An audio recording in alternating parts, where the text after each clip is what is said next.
So for the past 6 years, I've called myself Laura the ADHD mama. I have ADHD myself, and so does one of my two daughters. And when I discovered my daughter had ADHD, she was pretty young, and I thought I was the only female in the world with ADHD. I thought I was the only adult with ADHD, and I had created the only other female ADHDer. So when I discovered that, I used to chant to myself, one of me, one of me. And then I started to really look into what does ADHD mean. I had no idea, even though I was diagnosed at a really considerably young age, like in grade school. But none of the adults in my life understood what ADHD meant for me, for them, for anyone. And I was told I would outgrow it. Well, that does not happen. um, you kind of keep it for life. It's part of who you are. And so since then, I have reached over 26 million people all over the world to help them understand ADHD on social media. So you're probably seeing this currently on Facebook. Keith, we're going to be sharing this all over the internet. And I also have a page, I don't know what to call it, a TikTok account. I'm a TikToker. The kids are very proud, actually, of that. My kids didn't know I was on YouTube, Keith. They discovered yesterday that I'm on YouTube, and they're like, oh, my mom's a YouTuber? And they had like this like moment of like bliss and excitement. That's awesome. It was very cute. So since becoming the ADHD mama, I've written a book to help parents understand how to work with their own ADHD and then how to help their child. Because what I was witnessing was a lot of parents ended up getting diagnosed with ADHD. And so the parent and the child are both going, now what? Now, what do we do? So my main focus has been on the education side of things, the step between diagnosis or realization that you have ADHD and coaching. There's a bit of this like middle ground. I like to call myself step 2 at this point.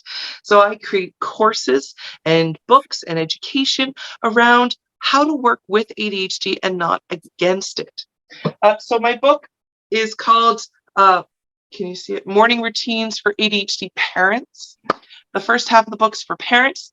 The second half of the book is for kids, and it's actually a workbook. It's not printed. I printed it so I can hold it up and be like, look, I did this. So you can print off the pages and work in the workbook. Also, next week, I have a course for parents to understand how to deal with anger and ADHD.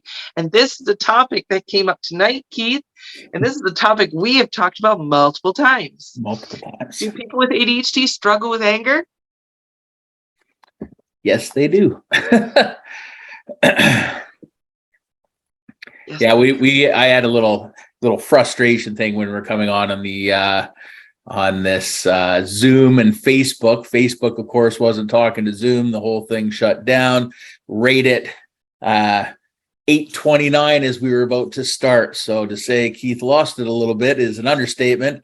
However, somehow sorted it out, and here we are. We're back in action. Only took about 40 minutes, but that's nothing to write home about, and so we're good. I think you held it together really well, considering how frustrating computers can be. Tyla, I see there's a comment here. Looks like a great resource. I think it is a great resource. So here, I'm going to put in the comments my website. That's where you can find the book and the courses. But the course next week. So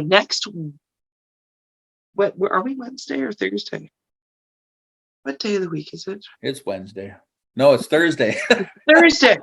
Okay, it's a day. So next Wednesday, so less than a week away, is the course called Anger and ADHD. Because anger is one of the more destructive emotions that can happen with ADHD, and it can frighten parents. It's not the end of the world. It's normal if your kid is angry, but let's find ways to help you actually deal with this. Before I became the ADHD mama, I taught for the Canadian Red Cross for 23 years as an instructor. And when you teach things like first aid and swimming, it's all about techniques. Techniques you can apply to different situations.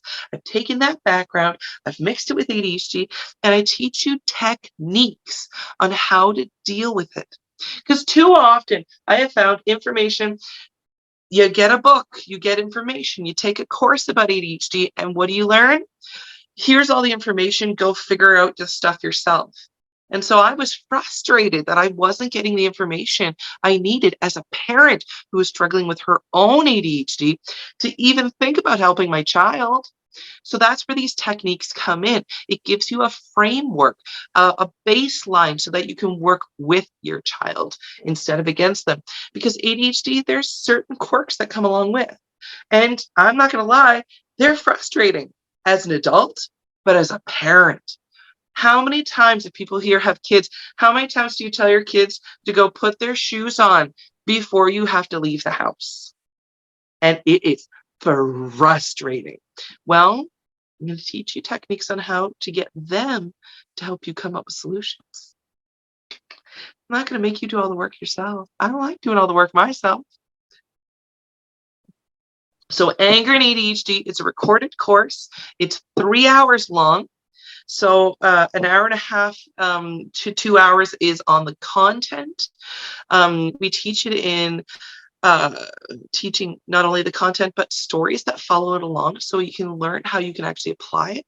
And then after that, we spend an hour and a half to an hour going through your questions on how is this going to work for you? How are you going to apply this? What hurdles do you think you're going to run into? And I will talk you through those. So the big difference between what Keith and I do, Keith, you're an ADHD coach. You take on clients for multi-weeks to months. I work with people in class settings for a short period of time, and I give you information and techniques, and then you can go forward. So we're coming at this from two different kind of fun directions, but both supporting people with ADHD. Very true. Yeah. Awesome. So I'm going to just check out on mine how many people do I have any questions happening here. Nope, no questions on my page yet. But does anyone have any questions or things they want to chat about? So can you tell me a little bit, actually, just with you, Laura, can you tell me a little bit about how you made the shift from the actual training to get into the social media and how that's kind of blown up? Because that's a big thing too. It's just since COVID, I think the amount of people coming out and looking at stuff on TikTok and social media just in general is going through the roof, and everybody's seeing like little snippets of themselves in that. So can you explain what you do? Because for those, I mean, I assume everybody in your audience knows what's going on, but for those who don't know what's going on, do you have any examples or something that you could share of some of your TikTok videos so we could see what's up or how you do them? So my videos are silly and a little bit goofy. I'm not going to lie. I come at it from a very different perspective from other professionals because I want it to be like a story that you can relate to. So often I'll put my hair, what's left of my hair, into pigtails, and I'll put costumes on and I'll act out the child character and the parent or the teacher to show what type of interactions impact both the ADHD child and then the parents and then the teacher so that you can see what it can look like. And often these stories kind of tug on your heartstrings if you have ADHD yourself or as a parent watching these struggles. So one of the characters I've created, his name is Max. He's actually a lot based off of me, and a ton of people think it's my son. I have daughters. I have an inattentive, quiet little ADHDer. No, Max is more a mix of me and a mix of the stories for my followers. So I started with these videos on Facebook and then YouTube and then TikTok, and I went from about 40,000 followers on Facebook to 250,000 on TikTok. That's amazing. That's amazing. So what kind of opportunities have come up since you started doing this that were different than what you expected when you set out to do this? Oh, good point. Well, I mean, opportunities like this, I've been able to talk to groups all over the world. I've been able to, oh my gosh, I didn't even tell you. I have a course coming out with a college for teachers to understand ADHD behaviors in the classroom. That's amazing. Like, amazing. Yeah. This is exactly what I wish my teachers had when I was in school. But at that point, like, no one knew at all what to do with ADHD. except give the child extra time on tests. I'm like, that's kryptonite for most of us. That actually doesn't support the person. And it was a really frustrating experience going through school. So I'm really glad that I can take a lot of the information I've collected from adults and parents and myself over the years and be able to help teachers understand. Also, the college hired me a coordinator. Like, how nice is that? Amazing. Someone with, like, I'm good at ideas. I am not good at details. I'm bad at spelling, but that shouldn't stop me from being able to help people, even though I have my own learning disability. So I'm very excited for the course coming out. But for parents and adults, check out my website. I have resources and courses that are coming up to support you because I support adults. I don't teach children. Why? Because the child doesn't have to change. It's the adults need to understand how to work with the child. Yeah, One of that's been an issue that's come up with me a lot. So in my coaching business, I coach youth and up, and I coach basically grade 12 and up. I started off as low as grade 10, which is around 15, 16, 16. 15. But the majority, I will say, there's a lot of parents that think this is a great idea to get coaching. Coaching works really well when you're self-motivated. It's not necessarily the thing you do. Well, it's not the thing you do if you're voluntold to be there and you don't want to be there at all. We can work some people in and out of it, but it's not like that. So a lot of people listen to this just as a point of reference. They'll listen to this and be like, oh my God, I need this for my kid.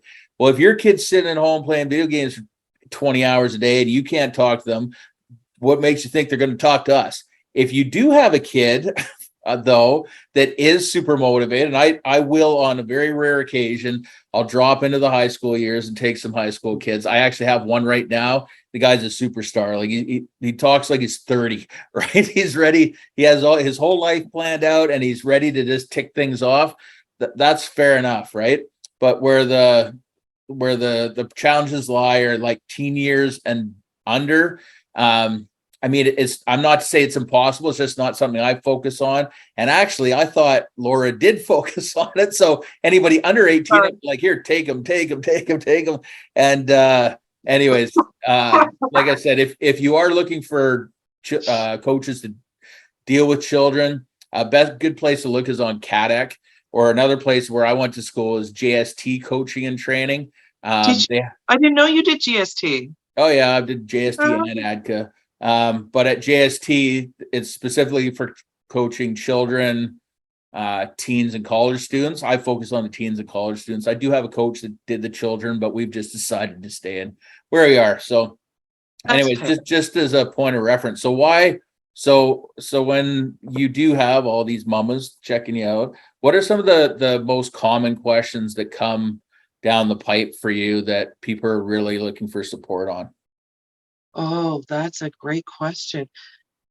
You know what? It's not just mamas that come to me. It's parents of all gender identities, basically. And I get a lot of dads, to be honest. Okay. Dads that have ADHD themselves who are like, I don't want to be like my parent. How can I do this differently? It's really quite satisfying to meet these parents. So a lot of the questions is, what do I do with my child when they do this? So it's a lot of how to deal with ADHD behaviors. So the title I've actually given myself is I call myself an ADHD behavioral specialist because I deal with behaviors. I teach on techniques on how to deal with what's happening at home, basically, maybe at school.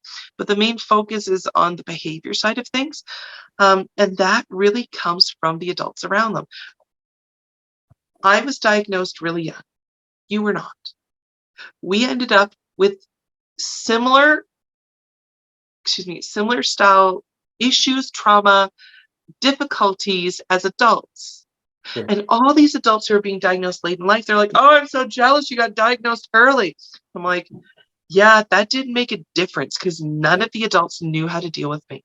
100%. And this is where I want to change the world. And this is where I want to change how people see and treat those who have ADHD. It's all about how do the adults deal with it? How do they look at ADHD? How do they look at the problems? How are they communicating with that person? makes the world of a difference when I meet parents that are like, yes, I want to learn how to deal with this, compared to parents who are like, yeah, no, my kid's lazy and they need to change. Nope, not exactly the direction I was going with. Yeah, no, for sure. So can you talk? So the reason I bring Laura on and we talk on a regular basis because We're friends. up until about 2 years ago, I wasn't a parent. Now I'm a step parent, and I'm very fortunate my girlfriend has raised two amazing kids and not little demons like would have popped out of me back in the day. I was the stereotypical get in trouble, light fire. I was like pyromaniac. We were actually talking about that with a client today. It's like my daughter sits and lights fires all day. I'm like, yeah, it's because fire is awesome, right? Yeah, it's really fun.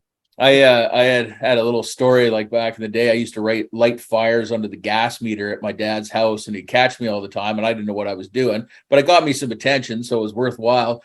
And then one day, I'd actually been grounded for doing that. My buddy that I used to light fires with, he went down to Steveston, down in where I used to live back in BC, this little town, kind of looks like Lunenburg, and literally lit an entire city block on fire and burnt it to the ground. I was like, thank God I got busted for my fire lighting skills. But that was kind of me. Like, that's how I grew up, very much acting out, getting in trouble. I skipped like 131 classes in grade 12, just didn't care, and then went back to school late in life because of a bunch of different things that came back. Can you tell me about your experience as a female going to school? Like, were you like that, or were things any different?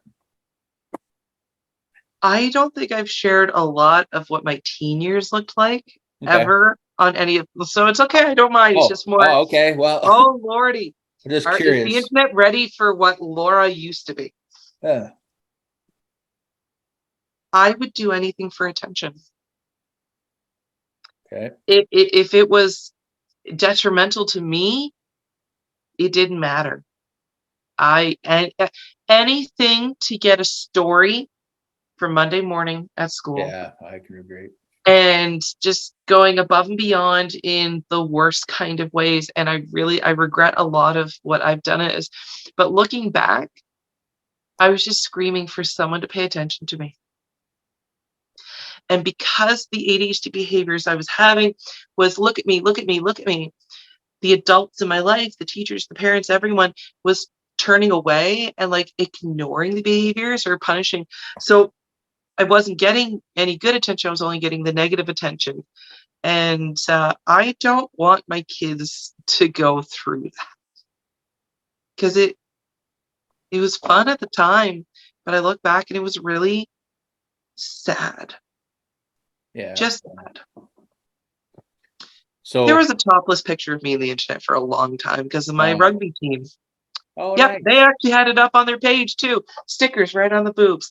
I was well past university when that was still up.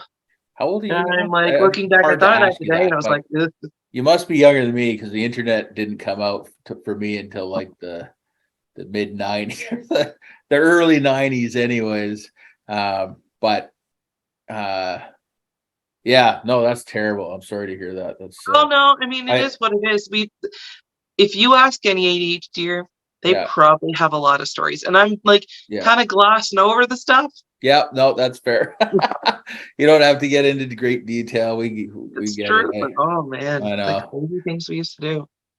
No, it's absolutely right. So what kind of things are you seeing now? Because, like I said, I think because of TikTok, lots of things are popping up all over the place.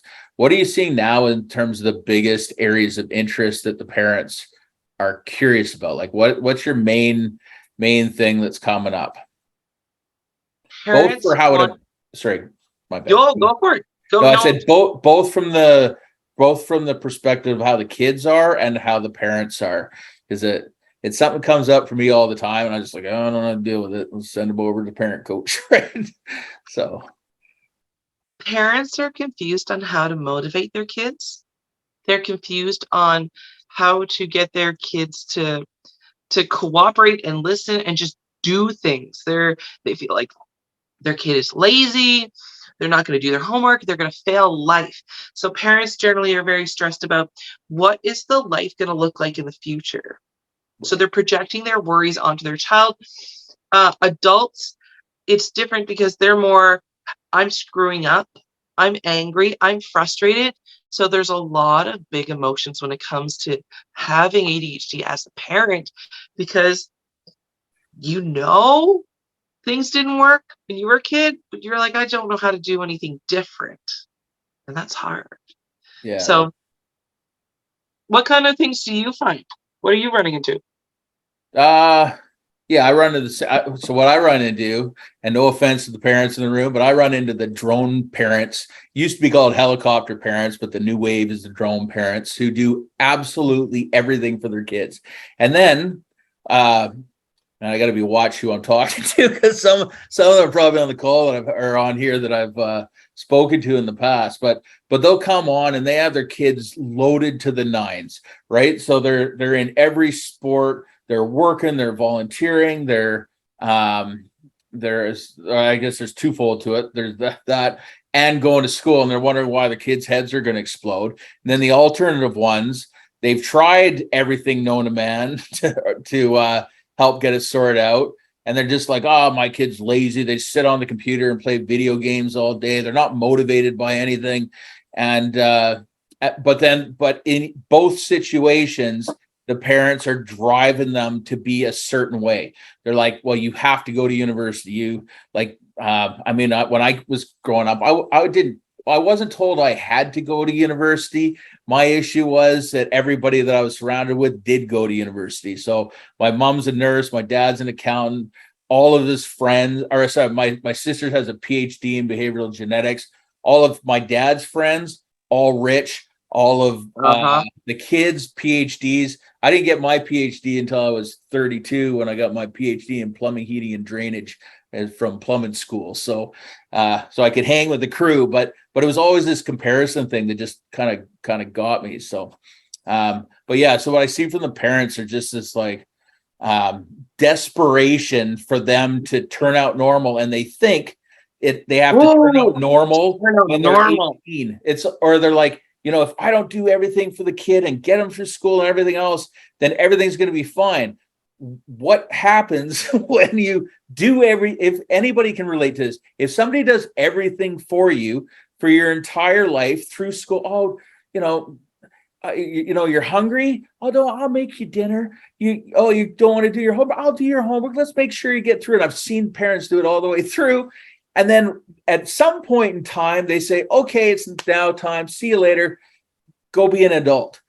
And it's like crash and burn. Crash and burn, right? As somebody I did not know how to do laundry or to cook food. And I was married and lived on the other side of the country, and I had to learn it all because I had a helicopter parent. Yeah, me too. I love, like, that was a funny thing, in the past, like when I was young, I wrote a little blog article years ago for Attitude, and I was talking about the best time of my life, right? Was when in grade 3, in theory. It was, my mom screamed at me to get up in the morning. She had breakfast ready. She's like, brush your teeth, go pee, get your clothes on. Everything was all ready for me. Get out the door and go to school. For me, it was like recess, lunch, recess, come home, play outside, eat dinner, watch Littlest Hobo, go to bed. Everything's cool. Do it again the next day. And everything was easy. And then as a teenager, I'm like, screw the rules, not interested in following it. And then all these other issues happened in high school. I left all pissed off, got kicked out of my house and all that jazz. And then the minute I left, who do you think I called every time, when I was telling who to F off when I was a teenager? Who was I calling for every single thing that went wrong?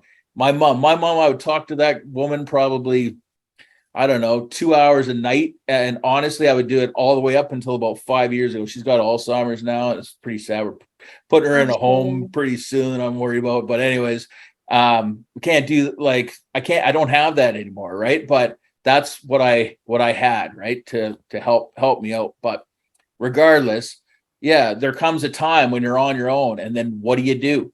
And that's kind of what I addressed in coaching. But But yeah, can you talk from your experience there too, Laura? So the technique that I have coined is called the rescue method. I teach it Okay. in my book. I teach it in my courses. This is a 3-step method that changes the way your child deals with their ADHD. Because as Keith was describing, if your parent does everything for you, they're going to rely on you forever. And that's not setting them or you up for success. When it comes to having ADHD, it means problem solving, and problem solving in a way that makes sense for an ADHD brain. I've taught this technique to my children for the past 4-5 years. And it doesn't take a long time anymore. Like the first time you go through the rescue method, it can take hours. Second time it's shorter. Now I don't even need to start engaging it because I've caught my daughter creating problem solving for herself at 9 years old. Wow. So she doesn't like brushing her teeth. It is boring as poop, anything. So you know what she did? She Oh, grabbed my timer, my visual timer. She set it to 2 minutes, and I heard a beep, beep, beep. And I went, what's beeping? Because I didn't set any timers. And she's like, she comes out of the bathroom, mouth full of toothpaste. I mean, disaster zone. mhm. Toothbrush sticking out. And she just held up the clock and she, with her mouth full, I got bored and this worked better for me. That's awesome. I have worked, so during the pandemic, every so often schools would shut down. I didn't love the whole online schooling for my kids. They didn't enjoy it. So I would Here. take on other kids, often who have ADHD, and I would homeschool them and my kids. And I have seen this happen time and time again. Several times I took on kids and I'm teaching this technique, and the kids start coming up with problem solving on their own. That is what I want to teach parents on how to do, because it's possible for your kid to learn how to make these decisions for themselves, and it's going to set them up for success now and in the future. These are techniques you can start applying today. If, well, I mean, the course is next week, but if you buy the book tonight and read it, you can start them tomorrow. So how did you, So I got a question about the book. How did you write a book? Like I can't even read a book. So I'm curious how you wrote a book. I'm so proud of myself. Oh, sorry, I'm losing my voice because I'm sick. Um, because I want to change the world. And every time I got stuck, I would just be like, you're changing the world. Keep going. You can do this. And followers from all over the world donated their time to help me edit the book Wow. and to go through it. And so it's everything I had wished I knew on how to deal with myself. It's all the techniques I teach. And part of it is I wrote it in Canva, so it was fun. Oh, wow. That's amazing. So I that have made a difference. Canva and it's like, that's like, just blows my mind. Too many choices, right? I want like simple.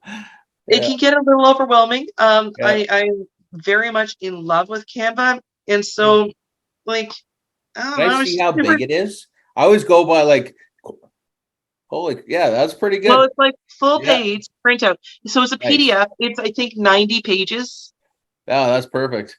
Yeah, I always Mhm. look at the side. Anytime a book would come out, the first thing I do, how many pages? Anything more than 100, I'm out. Right? It's like, yeah. And if there's no I wanted to pictures, make is it there pictures in it? accessible.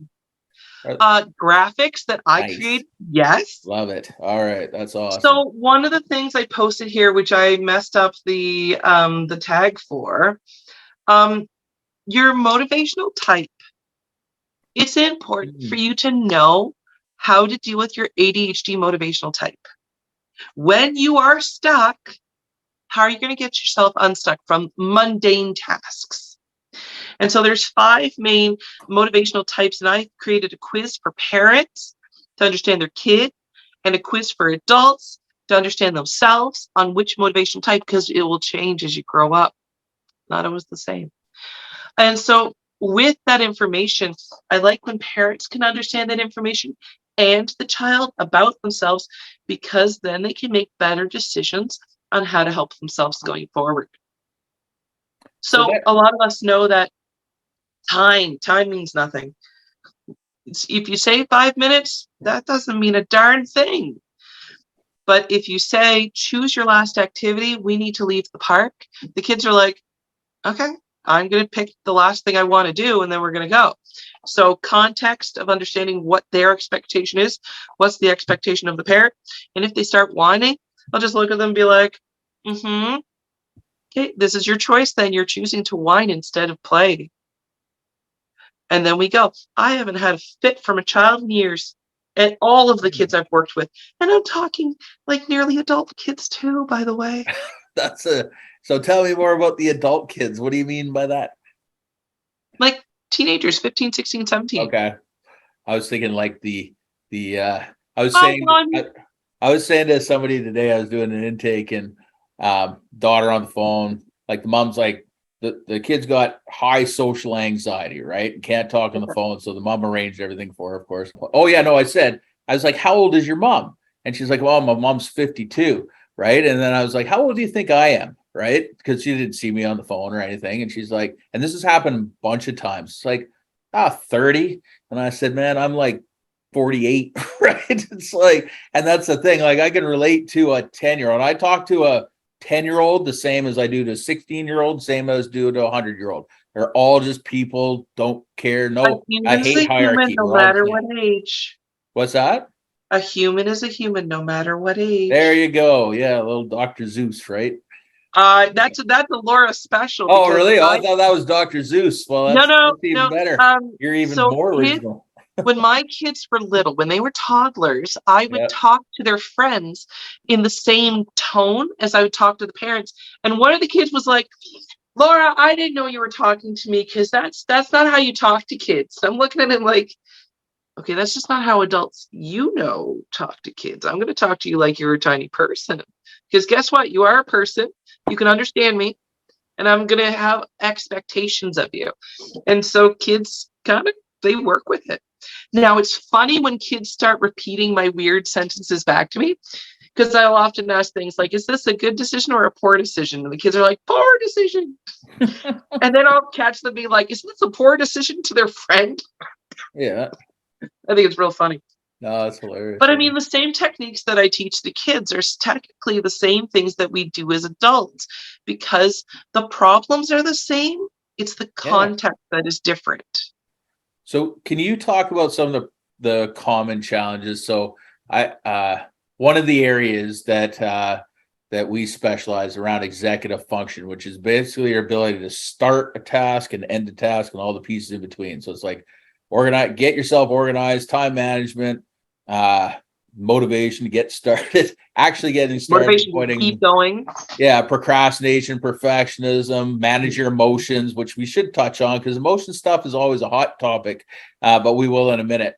And then actually completing the task. We also talk about like working memory and metacognition. Metacognition is like your ability to draw on past experiences and like, what did you do last time that worked? And I'm like, no idea. I don't even know what I did yesterday. I couldn't tell you what I did 2 hours ago, right? So, and people Working think memory is so frustrating when it doesn't work.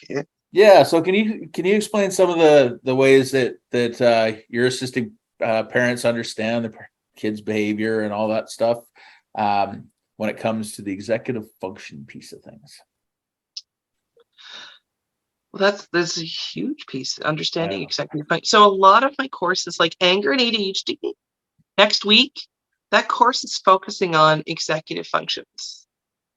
Because the emotion of anger, the inability to control when you get angry because of impulsivity, because of emotional control, because of getting frustrated with task initiation, like we talk about this, and what does it mean for the person? I have another course called Big Emotions in ADHD. Yes, I've split them into two categories because not everyone finds their kids angry, but they do find the kids' emotions are just huge. And our generations were never taught how to deal with their emotions at all. Our parents had no clue, and they either shamed, guilt, or punished. That's how you deal with emotions. Well, none of those three things actually support the person. So a lot of the stuff in my book, we talk about executive functions. all of my courses, we bring it up because it's super important to understand, especially for the age gap. So Dr. Russell Barkley, he has the theory that people with ADHD are lagging by 30%. Yeah. Well, if you have an expectation of a 10-year-old to act a certain way, but they're more like a 6.5-year-old, that's a huge gap. That's enough of a gap that parents are concerned. And so parents will often look at those issues and think, oh my goodness, my child is never going to function as an adult. No, they're lagging. It's not that they're It's not going to function.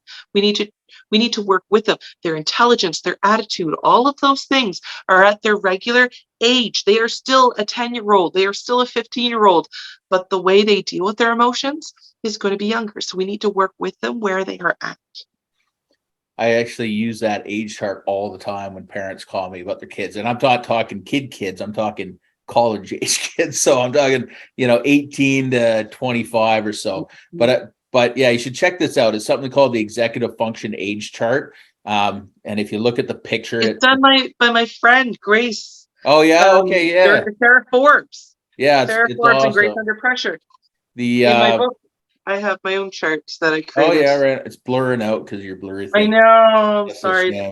but we'll get the book up. Make sure we put it in there. But yeah, so one of the things that I talk about is that 30% thing. So when I was 18, and I basically told my dad, we mutually agreed that it was the right time for me to leave the house in our own angry way.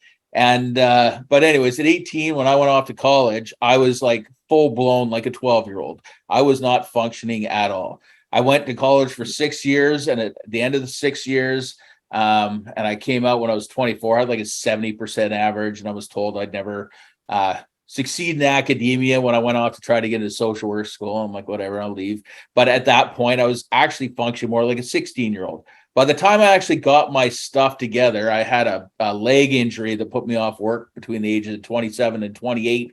And in that time, I'm watching all my friends around me dust me, right? So they're all getting married, nice cars, houses, good jobs, right? At that point in time, well, first of all, I was sitting on medical insurance for a year. Then the second thing was when I got out. So yeah, I started thinking, I was like, I need a trade. Like I got to get a job where I can actually get paid. And I always said the last thing on earth I always wanted to be as a plumber. And it just so happened of 100 resumes, first guy that wrote me back, plumbing company. I'm like, all right, I'll do this at $10 an hour, mind you, right? And anyway, so that was at 28 when I started that. That's more like an 18-year-old. By the time I finished, it was 32, same as a 21 and a half year old, the same age as the kids coming out of college. And I'm 48 or 47 now. I feel like about a 35, 36-year-old. I'm having a bit of midlife crisis because I'm buying everything known to man because I'm seeing my parents getting old and stuff. I was like, I need to take life by the horns, right? Do a whole bunch of stuff. However, yeah, full on late bloomer. And I pissed my parents off like over the years, just like, when's Keith gonna get it? Well, I got it. It just came late in life, and I got it in a way that's something that's really enjoyable, right? Actually, that's the next thing I want to talk about is let's talk about motivation, because that is a hot top. Motivation and focus. So tell me about the biggest complaint you get from parents about them not being motivated, and then tell me about an antidote to prove that wrong, because it's not true, right? They're motivated. They're just not motivated for the stuff that the neurotypical people want them to be. So you can tell me about that. So I grew up adopted. We have very similar stories, by Oh the yeah, way. right. I forgot Yeah, about that. very You got to similar do on an upbringing. ADHD and adoption. That I got another guy that wants to be on that one. But anyways, sorry, I didn't mean to interrupt. No, that's okay. Doctor. It's a really common thing. Yeah. So I was the screw up kid. I did not do well in school. I have learning disabilities. And I finally decided in grade 12 that I wanted to do well. It was more, you went with the rebel route. I went with, I want to make my parents happy. So I will just do whatever they say and my life is going to work out. How'd that go? Yeah, that was traumatic when I figured out that wasn't going to work. Mm-hmm. So my parents thought I would never go to university. And so I ended up with a larger scholarship than my sister because in my last year of school, I did really well because I Wow. actually buckled down. Um, and I did go to now university was a disaster zone. But I have a degree. I Oh, meant to no become a way. school teacher. Yes, I have a Holy, history degree way to from go. Mount St. Vincent Amazing. That's University. amazing. I am creating a course for teachers at a college level. Yeah, that's I've amazing. written a book. And so, yes, parents, you may think your child is lazy right now because they haven't found what makes them tick yet. And when an ADHDer finds what makes them tick, finds something that just gives them passion, nothing in the world will stop them once they get going and have enough supports along the way. Now, I mean, they can derail themselves, of course, Yeah. but once you get going, uh, and it's just is I don't know. I'm it's hard to talk about my own story because my parents still don't see me as a success Yeah. uh, when it comes to what I've done in the world, and that really hurts. Yeah. One of the things, yeah, the rejection sensitivity, you talk about it really well. I know you talk about it a lot. I have it too. I think my parents are, I know my mom was proud of me and stuff. Like I could see it from some of them and my extended family, or they're like, it's neat what you're doing. You're playing your little thing out in Nova Scotia. I'm from BC. So when I moved out here, they're like, you're never coming back. I was like, good, right? At least out here I can live in peace and quiet, right? But anyways, yeah, I always had these like, I got massive daddy issues, not gonna lie, and always looking for this praise and everything from other people, Well, as well, just like you.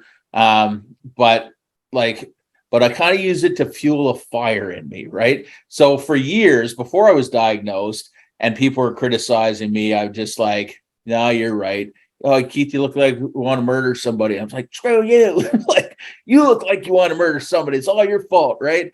But later in life, when I got the diagnosis, I did like a whole whack of therapy. I got to a spot where I could actually receive and start talking about these things and seeing things from a different perspective. But yeah, those underlying like challenges, like, man, I'm just not going to measure up. And the one thing, this is a common thing. Hopefully my family's not watching, but it really pisses me off. They all say that when I get stressed out, because I'm right now I'm on a high. I'm doing like this awareness month. I love doing it. I start with like 5 of these. I'm like, let's do 19 in a month instead. That's a great idea. But you're literally a doing month. 19 of these? Yeah, 19 this month. I started with 5 and then I was like, well, and so what happened is the first week, only 4 people showed up. So I was like, well, this is stupid. Who's going to watch? Nobody's watching at 12:30. So instead of doing it 12:30, I'll do it 8:30. And then I was like, I could do 2 nights a week. Now I'm up to 3, 4. I got my post-secondary groups going at the same time. I just like hired 3 new staff and everything else. Anyways, it's all good. So it's What? just beside the point. But anyways, yeah. So I was always looking for that like somebody to do my thing. But literally like a month ago, so right now I'm in my zone, right? I got all my students settled in, which happens every year. I get in the zone and I just cruise through. Like I talk to 10 people a day in terms of coaching. I have my other coaches like 35 people, Alana. Yeah, Um, same. but anyways, the long and the short is that um, a month ago, while I was trying to organize the 68 people, both Alana and I have ADHD, and we always come into the semester like, this year's going to be different, just like every student does too. And that we'll get it all figured out. It's no big deal. So we're into it. And we got full funding now for post-secondary students. So we thought, I was like, this is going to be a piece of cake, right? All these, yeah. So anybody in Nova Scotia is 100% funded for as long as they want for coaching for the rest of their academic career. And across Canada, we can get between 50 to 100% funding. It depends on where you are. But anyways, we're like, this is going to be a piece of cake. So, but anyways, we end up with like 70 people.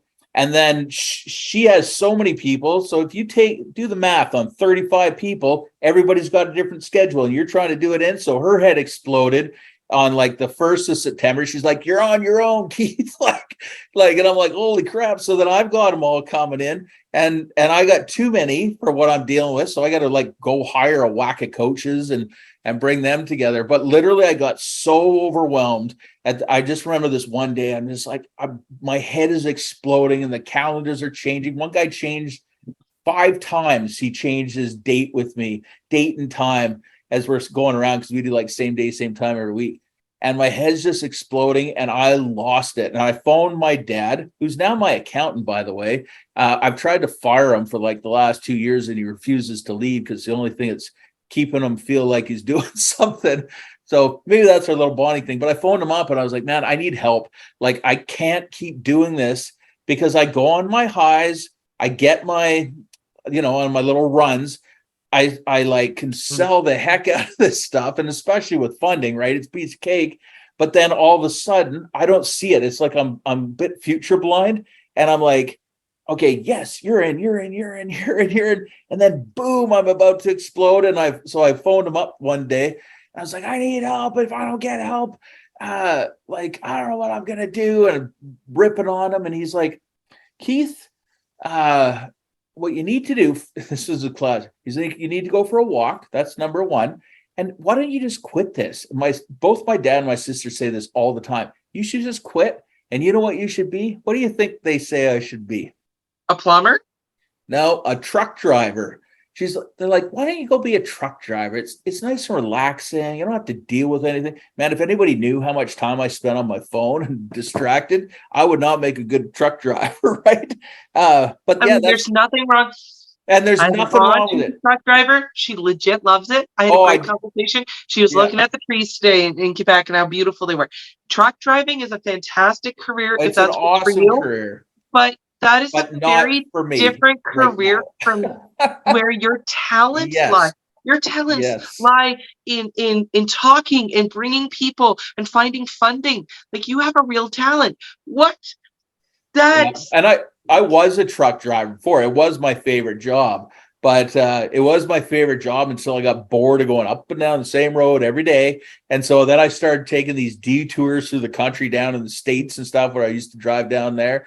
And one time I broke down in the middle of the highways over here. I was way off by a mile, and I had to explain that to my boss why you're coming home late. But anyways, it's just like, and that's the thing. So let's talk about the roller coaster of ADHD. This is something that's not addressed, right? We're talking about inattention, distraction, time management, all the standard stuff, right? But let's talk about the high highs and the low lows, and actually that underlying massive imposter syndrome, can't do anything, can't be anything, whatever. Let's have a chat about that. What's your experience with the roller coaster? Because I've seen you on them and you've seen me on them, and I know everybody out there has them, but it's not talked about a lot. So let's talk about emotion and ADHD. So Keith and I have known each other for 4 or 5 years at this point. Yeah, something like that. Yeah. And so we've had similar-ish companies to each other. And often we reach out to each other when we are frustrated, because it's different talking to someone who runs a company who has ADHD than talking to people who have only ever been employees in their life, because it's a very different mindset. And this is what I find. I can tie this into parents, because a lot of people with ADHD do well as an entrepreneur. It's high risk. It is engaging. It's creating. It's exhilarating. There's nothing better than being an entrepreneur, I swear to goodness. But for someone where their value lies in safety, they want to push only being an employee. Now, lots of people who have ADHD are happy being employees. I'm not saying everyone with ADHD wants to be an entrepreneur, but for Keith and I, it's been really nice to have another person who has both entrepreneur tendencies and ADHD, because it is a wild ride. I have run 3 companies and I'm 36 years old. Oh, you are way. Yeah, that's what I know, I'm not very old. No, I know, but we I don't know how to judge age, same life. But yeah, 36. That's amazing. I don't wrinkle. I never will. Me neither. I just go a little follically challenged. But that's not well, it's my choice for the bald at this point. Yeah. And so it's a difficult ride to do when you don't have support Yeah. from those around you, which mirrors a child, a teenager, a young adult, an adult with ADHD. So the fact that we're talking about being an entrepreneur, it mirrors it, because if the people around you don't understand, then they're going to try to derail you. And so often I find with parents, they want the best for their kids, but you have to let your kid be who they are. They are who they are, and it's messy and it's weird, it's dynamic, and you got to just lean into that. You're not going to change that. You're not going to make it disappear. You're not going to make your kid normal. And Keith, neither of us are going to be quote unquote normal. Nope. We have certain talents that lie in certain areas. And when we're able to fully embrace those, our life goes really well. And when both of us try to do the things we are not good at in our companies, that is when we get derailed. And Yep. then RSD is triggered. And then it's What's a RSD? spiral. What's that mean? RSD, what does that mean? Rejection sensitivity dysphoria. Tell It me is an about that. experience that many people with ADHD experience, where rejection, either real or perceived rejection, physically hurts and causes incredible emotional distress. And it'll be something, it could, from an outside person's view, it could be something quite small, like a one little comment, and the person is completely derailed. It can destroy ADHDers. Now, the other side of this, ADHD is all about paradoxes, because you have two sides of the same coin. There's RSE, recognition sensitive euphoria. I've never heard So of that, but I totally what? get it. ADHD 2.0. Yeah. Sorry, it's all Oh, and blurry. that one. Yeah, yeah. Oh, there it is. I haven't So read that book yet. I have lots of books on my shelf, so that's why I don't. But is that a good I one? switched all my books to, I have a cupboard right here. Nice. So I had to switch them all, because I'm constantly, because when I'm talking to people, I'm like, oh, this book, this book. So I have Oh, that's my brilliant. entire shelf of ADHD stuff right here.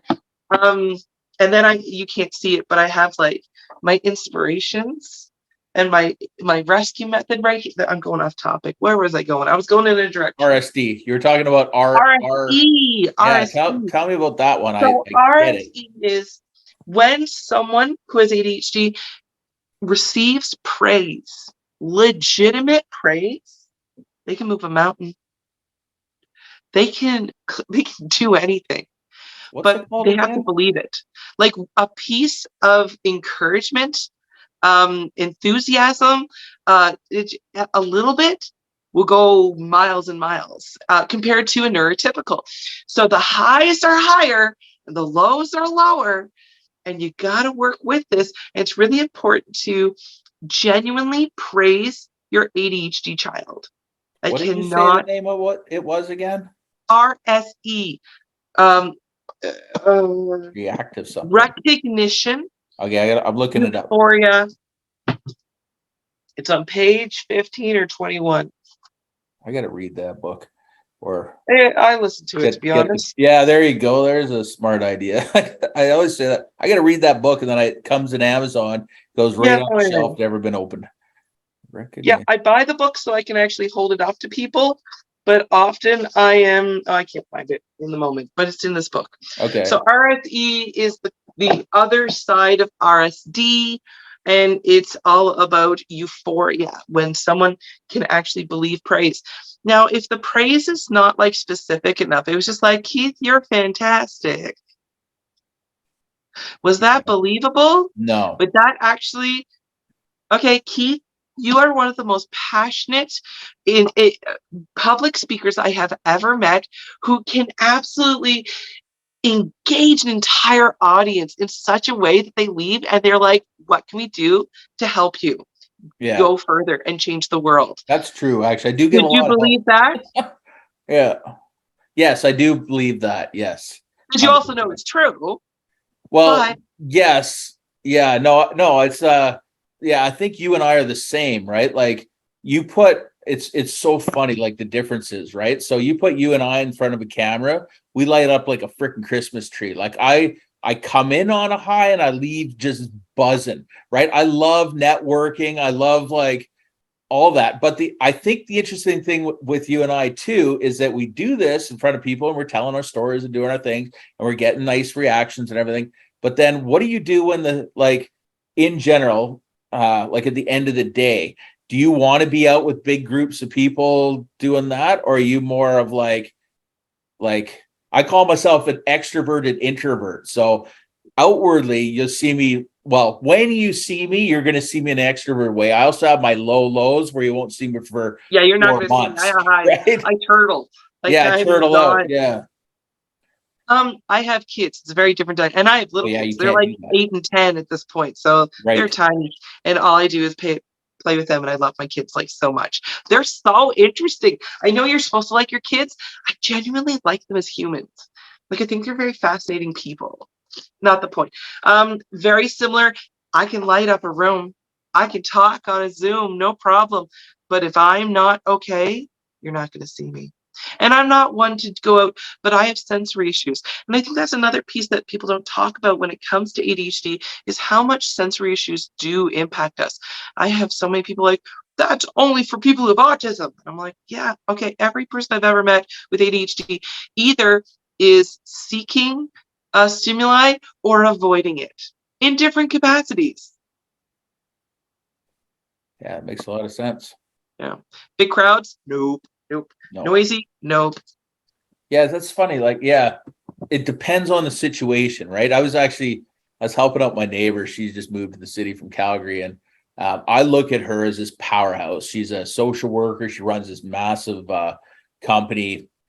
Basically, what she does is she's like a middleman between lawyers and people who've experienced trauma, and she has all these social workers like buffer it so you don't have the anal lawyers talking down to the other people. It's such a cool business model. It's so awesome, right? So I look at her just like, oh, this girl's a powerhouse, right? And we were having a chat this morning. She's helping me actually do some project management because, like we said at the beginning, I'm a big picture guy, but step by step, not my jam. So she's like, I'm really good at that, right? And then this morning we're talking about networking. She's like, I hate networking, whatever else. Like I That's hate like it. the best part of running a business. I know. I freaking love it. But she has people that does all the little bits and pieces.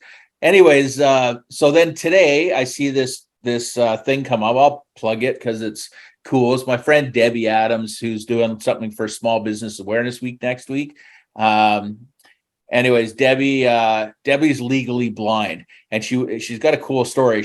You probably seen her. She was in the military, and then all of a sudden, like she was in the military, she had a Monte Carlo and snowmobiles, like Need for Speed, this whole thing, and then she went blind, right? Just poof, and then was forced into entrepreneurship, right? And got into it from that. Anyways, long and the short is she's doing this event, I guess next Wednesday on the 19th for Small Business Week, which Laura, if you're getting into hashtag Small Business Week, because that's like the big thing right across Canada, it's a good hashtag to jump on. But anyways, what was I going to say to that? Something smart.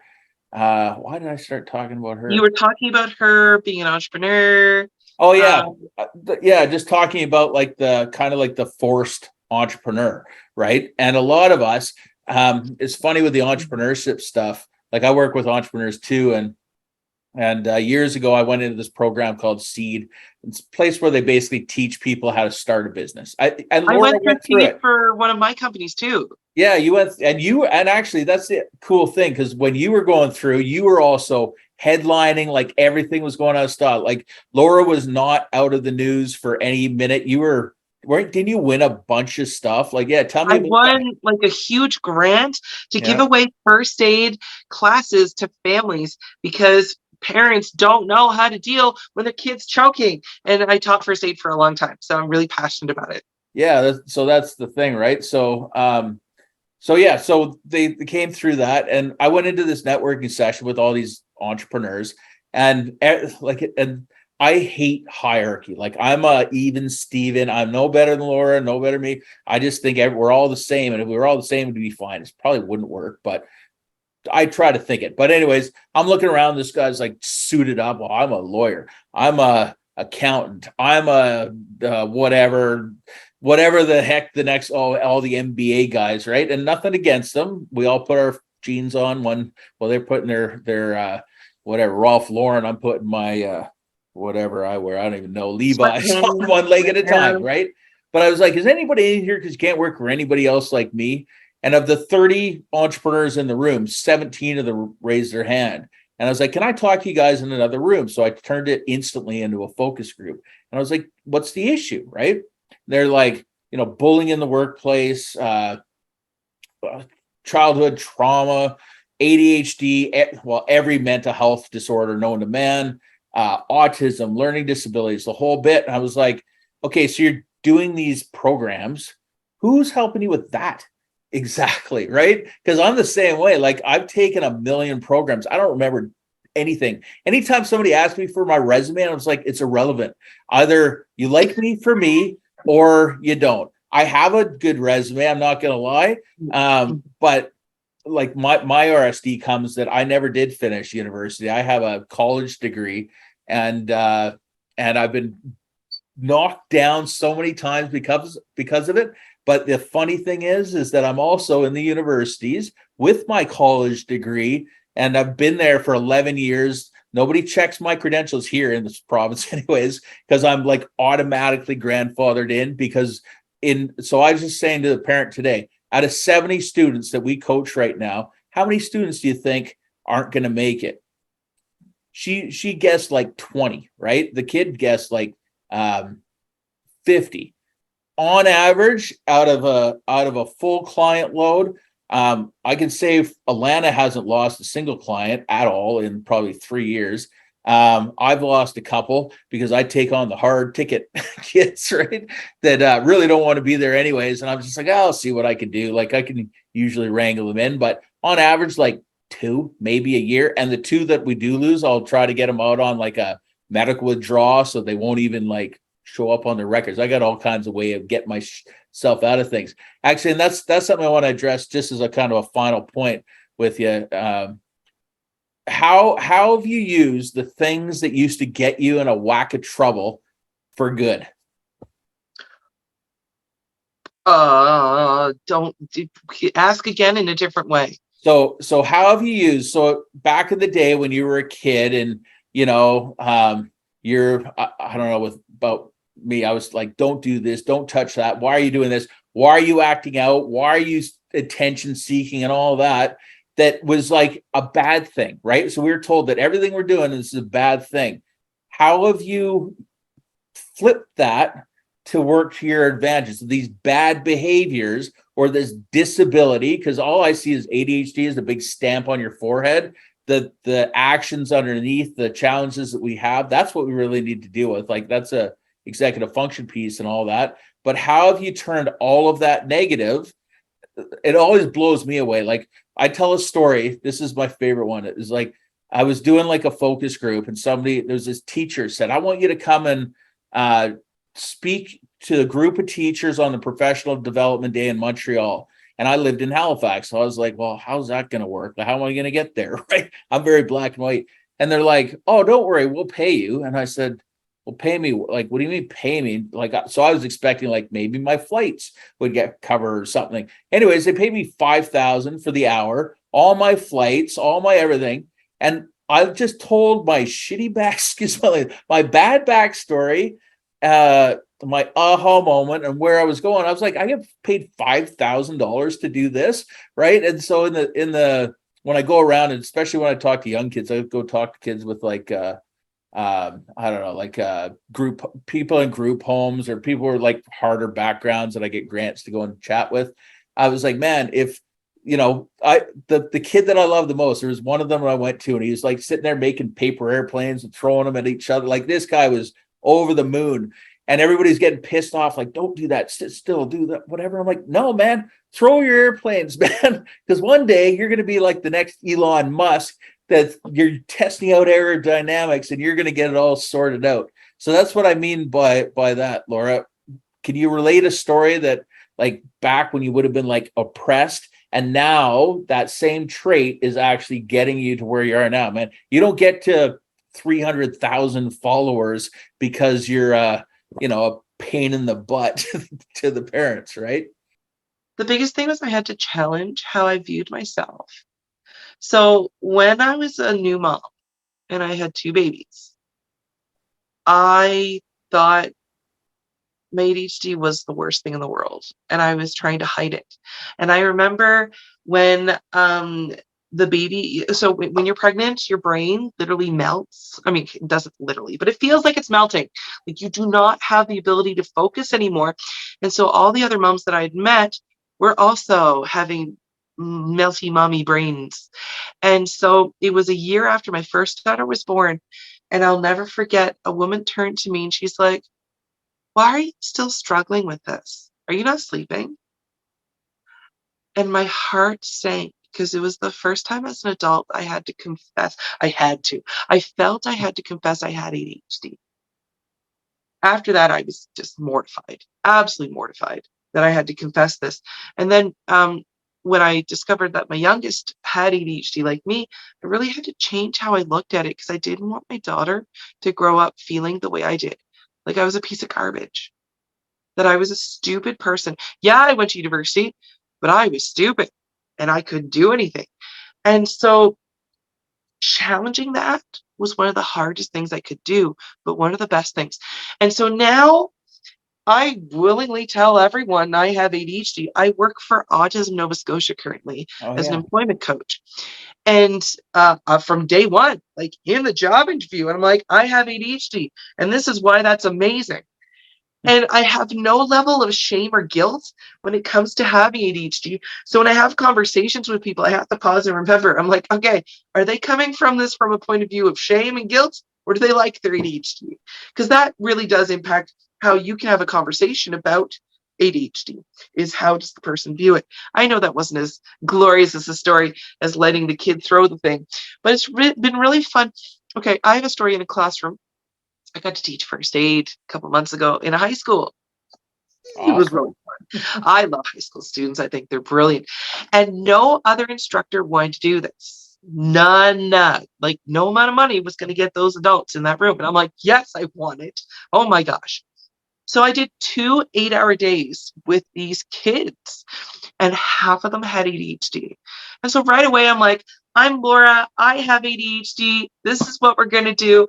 And those kids, one was he was interrupting people, he was throwing things, he fell out of his chair, couldn't read. And he did a behavior that I recognize in myself. I've never recognized this in other kids. It's the shock and awe of ADHD. Did you ever enjoy shocking people? Like with doing stupid things, that Not thing, necessarily stupid things, but or like the way you acting told out. them. So this kid was like, Oh yes, I like can't read. over the top. It was over the top. It wasn't Yeah, a, hey, ma'am, can we talk? I can't yeah, read. yeah. He's like in front of the whole class, I can't read. Yes, 100%. And I'm like, I know that behavior. And I didn't shame him. I didn't guilt him. I'm like, neither could I until I didn't learn to read until grade 7. And I still managed to go to university. Like, it works out, kid. Like, don't worry about it. Man, he turned out to be my best student.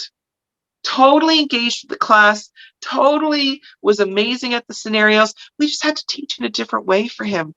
And the entire class benefited from this. And it turned out to be fantastic. I love working with people with ADHD because they're often some of the most interesting, dynamic people. And you can really get some really cool information out of them when you stop being judgmental, when you stop and like see their behaviors for what it is. He's used to adults being like the shocked. I didn't Yeah, give it to him, but I also didn't ignore it. I didn't dismiss it. I just let him be him. And we went through the quiz and he gave every right answer. Like he did better than most of the kids. that's awesome. Yeah, it's funny that that shock factor. So I had one job that I took coming out of before I was full blown entrepreneur. I had to do a placement for school, and I did it at a place called the Self Help Connection, where they organize all the support groups and Nova Scotia. And I went in there and speaking of shock value, I went in there and they said, "Oh, you're on a placement. We don't have to pay you." And I was like, "Screw you!" like you get paid, I'm getting paid, right? So, which is not what you're supposed to do. These are like free things, and I was like, "I'm not doing it for free. I got a lot to bring to the table here, right?" And so then they said, "Oh, how was 14 an hour?" Like, no, 18, no. And I said, the executive director, like, "What do you make?" And she said 26, and I said, "All right, I'll do it for $25 an hour. I'm going to work 3 days a week. 2 of those days, the other 2 days, I'm going to promote. I'm going to work on my business. While I'm here, I'm going to promote my business." And anyways, what's my job? This is before I even had a job with them, right? And so she turns to me. She's like, "Okay, well, Keith, we want to start up this anger management program." And I'm like, "Oh, interesting." And I'm thinking in my mind, should I tell her I've taken it 3 times? And anyways, long and the short was I come in, I was like, and I did tell her, and thankfully she said, "That's amazing because you have the lived experience and you can take it apart." So I literally took this, it's called Moose Anger Management was the name of this program. I literally threw out half of it immediately, all the fluffy, like theoretical garbage that none of us care about, right? That's just like, here's the theory of why you get mad and blah, blah, blah. Who cares, right? Just dive into it. So the point, the first day, all the dudes, well, it was men, and this is the thing, where girls and boys are just as equal, or anybody, any gender I should say, go to gender fluid or whatever. We're all prone to get either mad. Some of us get really mad and we explode. Some of us spontaneous combust and just blow up with tears. But anyways, long and the short was, everybody starts jockeying with their biggest anger stories. "Well, I road rage and did this, and I threw this guy off the roof, and I blah blah blah blah." I'm like, "Are you guys done yet?" Right? And they're like, "Well, who are you supposed to be? You don't know what it's like." And I was like, "I will tell a story. Like this is the worst road rage story I've ever had, but I once went and bought a sledgehammer for work, little 5-pound one, to smoke stuff into the ceiling or whatever in a concrete building. And a guy cut me off on traffic. Me and my two buddies were in the car, and I'm driving my old 88 convertible down the road, chasing this guy. And we're swerving in and out of traffic like it's going out of style. And the guy almost hit me to the point where I drove me off the road, and I was smashing his car going down the road. That was me back in my early to mid 20s, like on a daily basis, being a delinquent. But anyways, I told this story, and I was like, "Are you guys done yet?" And like, "Well, what do you mean? I'm so badass, my big story." And I was like, "Are you though? Why the hell are you here if you're so badass?" Right? Like, is it really something you should be proud of? They're like, "Well, I guess not." And I was like, "Do you want to keep being one of those guys?" "No, I guess not." "Okay, well, let's talk about how to get out of this, because it doesn't serve any purpose in any way." Half the time we can't help it, but we can create a pause to find a different way to deal with it, like I did with the computer. Was I ready to explode? 1,000%. Did I tell my family, "Go upstairs and put your headphones up"? 1,000%. However, I kept it to go. We redid it and we figured it out. So why don't you tell me so how can people get a hold of you? Yes. Put your I know you had a link tree. Actually, I saw you had a link tree, and I finally made one of my own. What a brilliant idea that is. So thank you for that tip. Learned a few things today. Yeah. Can you tell people how to get a hold of you? Yes. So I'm on social medias. So I'm Laura, the ADHD Mama. You can find my website, the ADHD Mama. So I'm on Facebook, TikTok, YouTube, Instagram. You can find me on my website. There's a lot of resources that I've created over the years that are definitely useful. Lots of videos on TikTok and Facebook and YouTube, but also the courses that are coming up. So every month I teach a parenting course. And so they're all different topics to help parents understand how to deal with ADHD.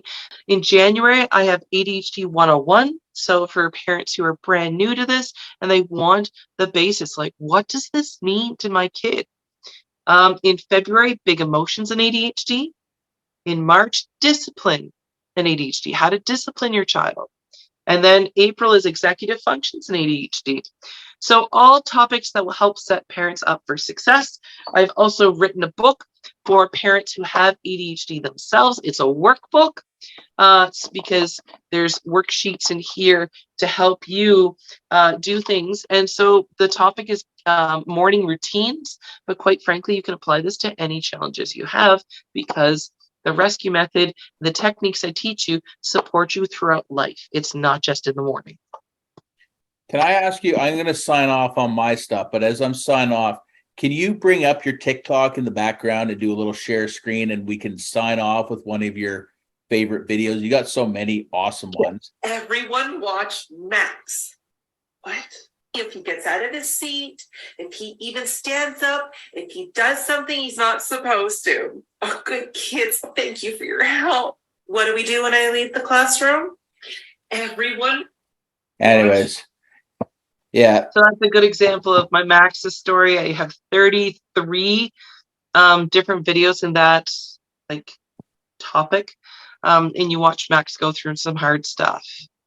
Yeah, it's awesome. So you basically flip, between like a mother or like an adult and then a little kid. Our videos are awesome. I highly recommend checking out. There's another thing, all the kids that are daydreaming and doing art and doodling, like the creativity that we have, if we just get into something that we can get into that we actually like every day I wake up, this isn't a freaking job. It's a job when I have to do the hard stuff, the administrative stuff that I hate to do, but I'm actually setting out a job offer tomorrow. I keep saying it's tomorrow. It's supposed to be tomorrow, like 3 days ago, but it's coming. I'm finally hiring a full-time office manager. I can't freaking wait. Good for you. Yeah, so stoked on it. I can't even, I've been 11 years by myself, and I had an executive assistant for 2 days who came in back in this. I had an issue where I hired the wrong guy and he put me huge into the debt, and I had to fire a whole bunch of people in like 2 days because he ripped me off for like 150 grand. However, came out of that and we're just getting out of it and finally found someone. And I was just like, I don't even care if I don't get paid for 6 months. Give me something just for, I said this to my dad, who's my accountant. I'm like, can I try it for 6 months? It's going to cost me, say, 30,000 for 6 months. Can I just try it? And if I try it and I succeed, great. If I don't, I will pay you 30,000 bucks. I will go throw papers if I have to, but just let me try with some help. Anyways, this person I'm getting, as long as she said yes, has like 4 years experience, like managing group coaches. She manages like 18 group coaches, all of their schedules, can do one-to-one group coaching, or one-to-one in groups, can design courses, can automate my whole process. I'm still working off. I still take debit because I don't know how to do online billing and stuff like that. I literally use like e-transfers, which I have been doing until today. Somebody asked to send a check and I'm like, you're kidding. What are we in the Arc Ages? But long story short, thank you so much, Laura, for coming on. This has been great. And regardless, we shall do this again. I hope in the future. I actually really like doing these, and I go in little stints where I come and go, but I'm doing 19 of them. They're overflowing into next month as well. And I'm just going to keep them going because it was funny. Today we had a few people show up. The other day, I was on one for an hour and a half, and I talked for the entire hour and a half without taking a breath, and there was nobody there, right? So I'm like, if I can talk for an hour and a half, who cares if there's somebody there or not? And I enjoy it. I laugh at my own jokes all the way through. So anyways, long story short, thanks so much, Laura, for coming on. Thank you for asking me. It was really fun to be here, Keith. Yeah, 100%.